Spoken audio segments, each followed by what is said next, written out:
তুমি এতটাই ভয়ঙ্কর হয়ে উঠবে যে কারো বাপও তোমাকে হালকাভাবে নেওয়ার সাহস করবে না। শুধু এই 6টা কাজ করে ফেলো। 1. বুদ্ধি দিয়ে কাজ করো, কিন্তু যখন বুদ্ধির সীমা পেরিয়ে যাবে তখন নিজের জোশও দেখাতে শিখো। 2. নিজেকে এতটাই শান্ত এবং সতর্ক রাখো যাতে কোনো সাহসী মানুষও তোমাকে ঠকানোর আগে 100 বার ভাববে। 3.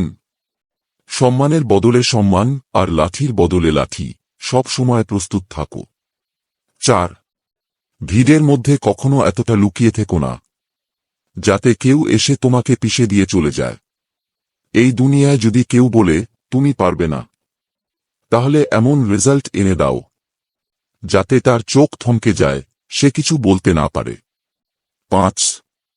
সব সময় স্পষ্ট কথা বলো। বোকা বোকা আলাপ বাদ দাও, শুধু কাজের কথা বলো। যদি এই কথাগুলো ভালো লেগে থাকে তাহলে কমেন্টে অবশ্যই লিখে জানাও।